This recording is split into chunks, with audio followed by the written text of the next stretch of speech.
Good evening guys! Maraming gabi everyone. Malimit lang po akong mag-vlog ng ganitong oras ng gabi. Alas 10 na ng gabi dito. At isipan ko mag-vlog kasi nagkaroon ako ng magandang flashback. So habang ako'y nagagatas dahil sabi ng aking eldest sister na may-ari ng Sheena Bangkok Wardrobe. Ano na daw guys, sumasakit na kasi yung mga likod ko. So sabi niya, uminom na daw ako ng gatas para sa bones. Iba na talagang may rayuma. So, habang ako'y nagagatas dito at nagtitinapay, kahit alas 10 na ng gabi, dahil eto na yung quiet time ko at tulog na yung aking mga anak, maliban kay Mayumi na nagmamarites mag-isa. Ayan ang aking mama, nilabas niya ang kanyang benta na mani. Ayan. Kwentuhan ko kayo guys ha. Yung business na mani ng mama namin guys, tagal na yan. Grade 1 pa lang ako. Meron na yung mani na yan. Hanggang ngayon guys, ganun pa din. Hindi kami umabot sa point na nagkaroon kami ng kumpanya ng mani. Kasi feeling ko, mas malakas pa yung kain namin kaysa sa benta. Ang sarap ni mama magluto ng mani eh. Tama talaga yung kanyang lasa. Lutong. Hindi siya nahuhupas. Tapos, yung mani na luto ni mama ay talagang hindi yung katulad ng iba na parang medyo hilaw, hindi din sunog. Ayan. So ngayon si mama ay nagpapak na para ibenta. Patulong siya kay Ate Chay. May order na kasi. Ay, may order na pala yun. 10 kilo. Oh, wow. Hoy. Kwentuhan ko kayo guys ha. Etong mani na to talaga at least nakapagtulong sa amin sa aming pang-araw-araw nung maliliit pa kami. Kasi si mama talaga ay nagbebenta na siya sa mga kantin-kantin. Alam niyo na sobra talaga yung pagbebenta namin ng mga balot-balot na mga mani, mga chichirya. Umabot sa point pati yung mga boyfriend namin ng 14 years old pa lang kami guys. Tumutulong sila para magpak ng mani. Palakasan lang. So habang dalawang purpose. Bumibisita sa bahay, tapos nagpapak din sila ng mani para may kwenta naman sila. Alam nila yan guys, nanonood yung mga ex-boyfriend namin dito sa video. Ang daming bawang. Wow. Separate lagi ang bawang ma. Okay, para ma-distribute. Ganun pala ang technique niyan. Pag nagbebenta si mama ng mani guys, hinihiwalay niya yung bawang na prito para ma-distribute niya mamaya sa lahat ng mga plastic. Lahat ng plastic magkakaroon ng bawang. Kasi hinahanap to ng mga customer. Ayan, ang ganda oh. Malutong at hindi sunog. Ang hirap kaya lutuin ng mani. Mano? Madaya ba? Minsan akala mo, luto na. Pero pagtanggal mo, nasunog na. So, dapat, ano kang technique ma? Light brown pa lang. Light? Na kayang init sa mantika. Oo. Dapat light brown pa lang daw guys, tanggalin na yung mani. Kasi yung init ng mantika niya, naluluto pa rin siya kahit wala na siya dun sa apoy. Ang bilis kaya maubos yung mga benta ni mama na mani. Bali yung kamama ko guys, siya po yung namamahala sa tindahan ni Madam Ten Gibbs na isa.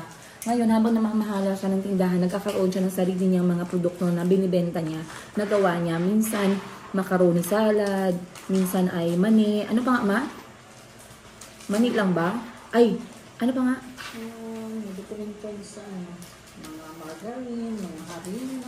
Oo, nagalagay si mama ng ibang produkto na under sa kanya para magkaroon din siya ng benta. So, dinidisplay niya sa tindahan ng kapatid ko. Tapos pag naubos yun, madali niya na lang nakikita na, uy, malapit nang maubos yung mani. Uy, malapit nang maubos yung macaroni salad. Kailangan ko nang gumawa. Masarap si mama gumawa ng kaya tinatangkilik talaga ng mga customer. Yung tindahan ni Madam Ten Gibbs ay retail store. Magkano na nga ito ma? Kung ganito, para may idea ng mga taga-abroad. Itong puti. Pareha lang. Mainit pa guys, 20 pesos. O, yan guys, 20 pesos na to ha. Dati kasi yung ganito kadami, 5 piso lang. Ngayon times 4 na. Ito din, katulad lang sila, 20 pesos. Ganito kadami. Tapos may may pakapin kayong bawang. Tikman natin. Ayan. Yung iniwan kasi natin yung pag-alis na ubos na talaga. Kaya nag-order na sila. Okay, bago kami umalis kami ni mama for vacation sa Thailand, na sold out yung mani. Walang gumawa. Kaya ngayon naghanap. Sarap talaga guys. Perfect pang pulutan. Kaya ako ng mga bisita kami pumupunta, or may mga overnight kaming magkakapatid, ito talaga yung mga dinadala ni mama. Yung kanyang homemade na peanut. Dapat nga nilalagay na to sa garapon. Eh. Tapos lagyan na namin ng sariling logo. Ano?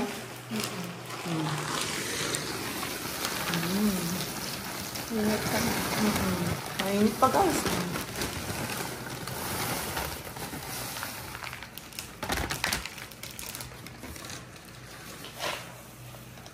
A few moments later.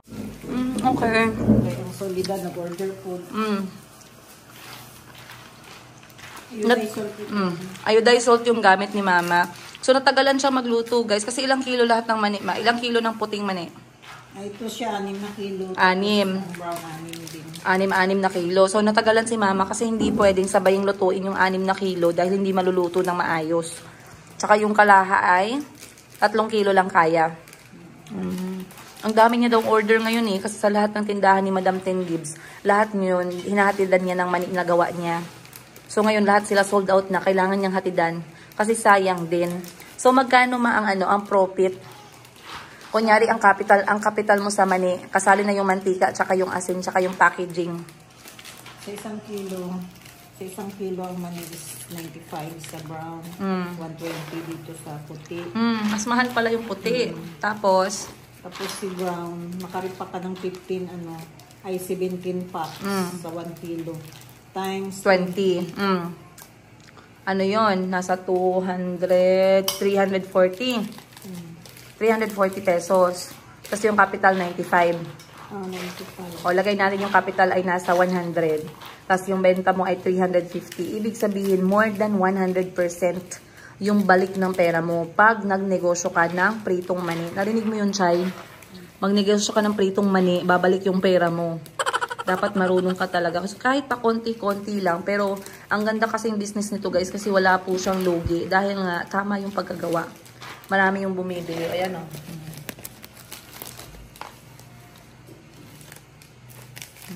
Ngayon nyo lang nakita yung nanay ko na gumagawa ng ganito, no? Puno tayo na. Paulit-ulit. Pero guys, etong ganitong klaseng senaryo, lumaki po kami ng ganito. Kung hindi po mani, ice candy. Kung hindi ice candy, chicharon. Isaw. Kung hindi chicharon, isaw. Kung hindi isaw, mga santol at mangga. Kung hindi naman ganun, popcorn. Halos lahat na lang siguro ng pwede namin ibenta sa mga tindahan at mga retail store ay talagang naku. Talagang sagad talaga ni mama. So kami naman, ang ginagawa namin noon nag-aaral pa lang kami, nagdadala kami ng mga ginagawa ni mama para ibenta. So nung nagkaroon din ng time guys, na nagkaroon ako ng high school na ako, nag-aaral na ako ng high school, ang binibenta ko naman ay waffles. May gumagawa ng waffles na kapitbahay namin. Dinadaanan ko pag morning. Ang laking Tupperware ng waffles na parang hotdog yung kanyang shape. Tapos yung binibenta ko. Minsan naman mani, minsan hotdog, minsan pritong saging. High school na ako nun guys ha. Kaya nako, nakakahiya talaga ako mag-crush nun guys. Kasi nahiya ako sa bit-bit ko. Malaki pa sa bag ko yung aking Tupperware na dala. Dahil na ang dami kong kailangang ibinta para matustusan yung aking pag-aaral. Ang sarap kasi ng feeling na yung ibabalik mong bayad dun sa yung supplier. Kunyari, nag-supply siya ng waffles. Ang halaga ay 200 pesos. Kailangang ibalik ko sa kanya. Eh, yung nabenta ko ay let's say 300. So, may 100 ako doon. Pero wala naman akong capital. So, ang ginawa ko lang doon, magbenta lang talaga. Pero at least may 100 na ako. Eh, nung high school, malaking pera na din yung 100, no? Binalan nga rin si mama pala ng sealer machine ng kapatid ko, kaso ayaw ni mama, hindi siya sanay. Gusto niya yung mano-mano na kandila, yung gumaganon sa plastic. Kami din, sanay ko na kami dun eh. Kasi tumutulong kami sa paggawa ng mga ganito, pagpack ng mani at saka popcorn. Kandila yung gamit, o di kaya yung katol, Biden katol. Ang dami pa ni mama ipapak guys, ayun pa guys oh. Yan oh. Ito pa. Ayan pa. Dalawa. Dami pa. 12 kilos lahat. Pero kung mas mahal yung puti naman eh, bakit magkatulad sila ng presyo, ma? I-adjust ko Ang dami. Hindi pwede na 25 yung puti, tapos 20 yung brown. Sanayan na nila yung 20. Nahiya Mahirap kasi baguhin yung presyo. Pag sanay na. Pero juice lang ang laman. Kaya huwag kayong magtaka guys kung kami magkakapatid talaga ay hangul na hangul sa pagbebenta kasi nakita namin yung mama namin lumalaki kami na talagang wala siyang araw na hindi po nagbebenta ng pagkain. Hindi naman nagbebenta ng laman. Pagkain lang. Ayan snack ni mama habang nag-impake na kanyang manok. Bayabas. Ay, inumin ko na. Inumin ko na nga itong gatas ko guys. Pagalitan ako ng ate ko pag hindi ako minum ng gatas. Natin magpa-breastfeed.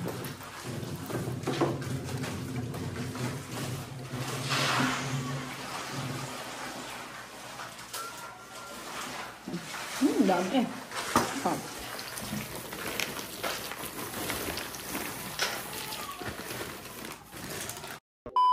That morning and night. Calby is asking you, did you have a good sleep? Why? No, I was thinking how bad I be to him. No, you were not bad. You were good. Calby is so sweet. Did you have a good sleep? Good job. Good morning, Calby. Give us a hug. I said sorry for being bad to Kahino. You were not bad enough. You were okay. You were good. Give me a good morning, honey.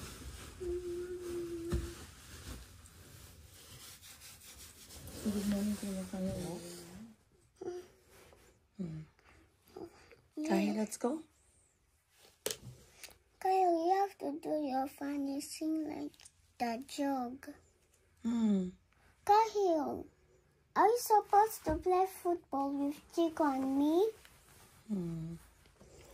Come, let's go jog now. You said we have to jog. Let's go. How many minutes? You see, I told you your pajama looks nice on here. Right? It's Stitch. Ah, the sun is too much.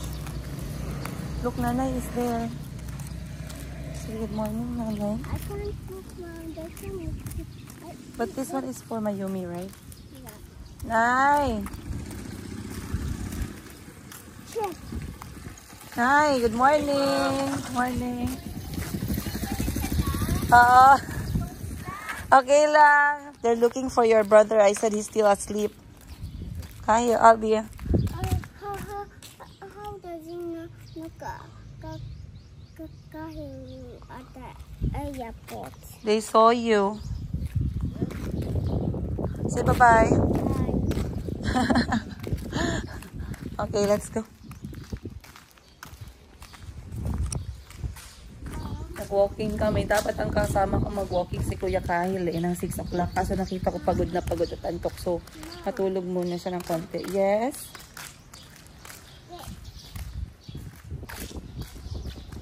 Salamat, Mom. A very big salamat for giving us all that surprises. That is so sweet. Can you say that again?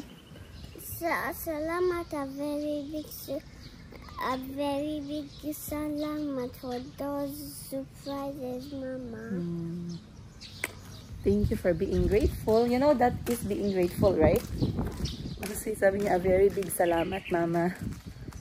Ay, sarap sa puso. Like this. But Mommy,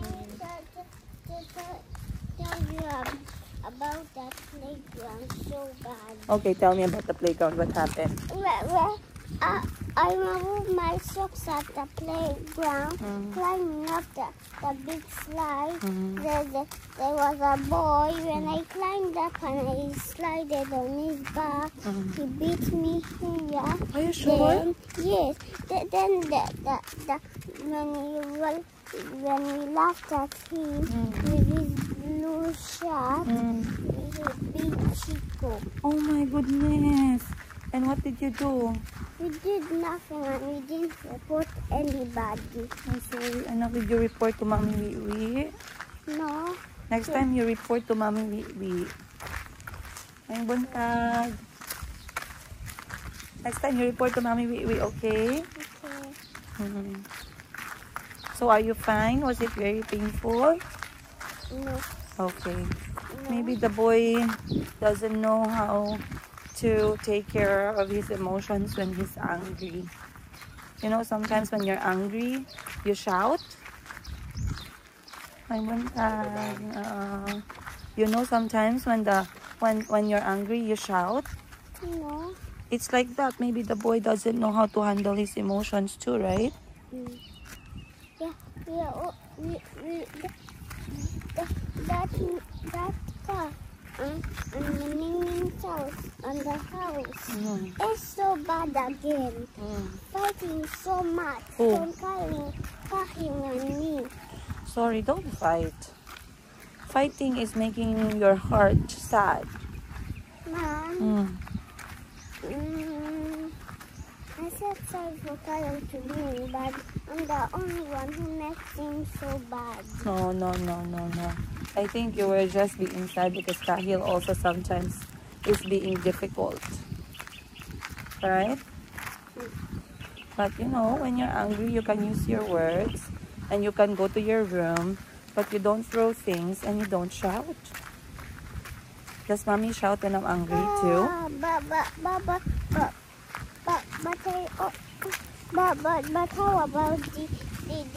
when she go when I want something doesn't give it to me when I like it. Then like the ring auntie had doesn't want to share. then maybe you have to wait for your turn. Just be patient. No, I can't wait for my turn. When I'm waiting for my turn when it's holding on to black ring with red, it's not ever going to give me because he likes the ring so much. The bracelet, yeah? Yeah. Okay. Ang buntag. Let's go. One more round and then we move. Yes, it's time for him to wake up because I don't want him to oversleep. Okay, let's go. Now you're going to be so late this time. Alright, let's go. Okay, if you're late this time, you're late this time. Where are we going to pass? Where? This side. Ah, that's why you were not happy. But it's the same. Even if we pass this side, it's okay. Kasi dapat ngayon ko ibabalik yung aming body clock. So ako okay lang kasi nagising na ako ng 6 o'clock today. And then, nagpa-breastfeed na ako kay Mayumi. Kaya I feel better. Inaantok ako ng sobra pero pag hindi ako nagising ngayon ng maaga guys, mamaya hindi na naman ako makakatulog ng maaga. So si Calby ginising ko ng sadya para makatulog siya ng tanghali. Si Chico naman pagdating namin ng bahay, in about few minutes gigisingin ko na din. And then si Kahil gigisingin ko din ng 8 o'clock. So nag-usap kami ni Kuya Kahil guys ng aming bucket list for summer. Nagkaroon kami ng bucket list and things to do together. At ngayon namin yung sisimulan. So samahan nyo kami sa aming bucket list. Must do this summer together with my kids. Morning. And then, sabi ni Kuya Kahil dapat today at 6 o'clock kami ay magja-jogging at mag-yoga. Pero dahil bumabawi siya ng tulog, hinayaan ko siya for this first day. Kasi gabi na kami nakauwi kagabi at nagbanding sila ng mga pinsan niya. So tomorrow kami mag-i-start ng aming jogging and yoga. Right, Calby? Yeah. Okay. So I wanted to spend this time every morning with Calby, Chico, and Kahil before I go sell. Right, Calby?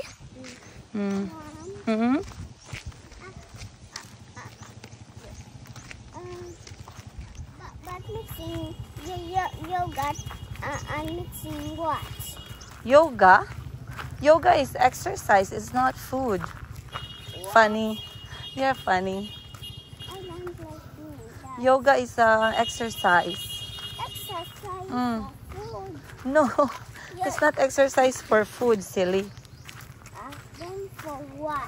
It's yoga for exercise for the arms and legs. But I don't want to Maybe the yoga is yucky. Yoga is not yucky. It's good for you.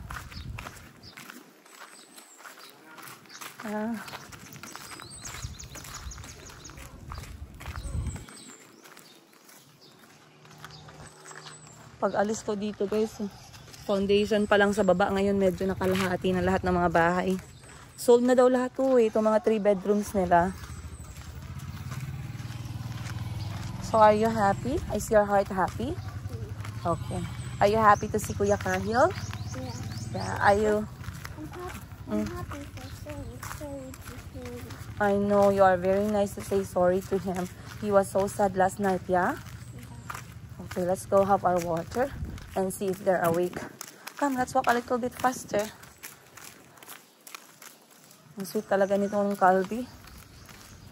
1 step, 2 step, 3 step, 4 step, 5 step, 6 step, 7, Saturday 8, 9, 10. and Sunday. How about Monday? Monday. What's next after Monday? Tuesday. Wednesday. You do see the plant that is shy? It's here. The shy plant. But Mommy, we saw those plants when we got that side when In they're the farm. always gone. But it's here, you see? Okay, that one is a shy plant. Oh, all of them are shy. Let's go.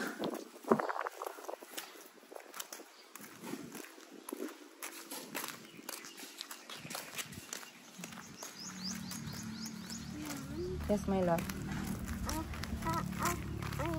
In the other night, I want to wear the other pajama. Okay. You can plan. You know what word is plan? Yeah, It means you can think for yourself. yeah. Okay, because you're a big boy. But so Mom, what is inside the plant? Which plant? What The plan? Your plan? No, Your- no, the side plant. What's inside? Yeah. Nothing. It's just leaves and flowers. Tapos na yung bahay ng kapitbahay ko. If a flies come in, we don't touch it. Or if a fly comes in, we don't touch it. Because flies are really good at biting. So that's why when flies come inside the area, we don't touch it. Oh, that's what. Nahulog. Put your toys in the sofa, maybe on the sofa. Mommy, my room's away. Okay, let's go eat. Yes? Mom, I got this one. Not the small On the table? piece. Okay, let's go. The small piece. No, this is my seat. Kyle, they have their own seat now, anak. You find your own seat. They don't go to different seats. Chico, which one is your seat? Here. Which one is mom's seat? Which one is your seat? Is Uncle not ever going to give me that for me? That's even for who? Mayumi. Let's go eat na. Mommy, see. Number one, that's first.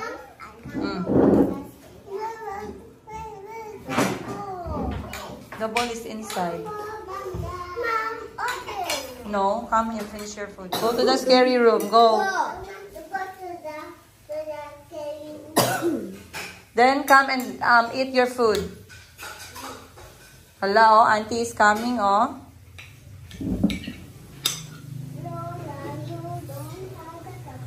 That's how he does it. That's how he does it. Okay.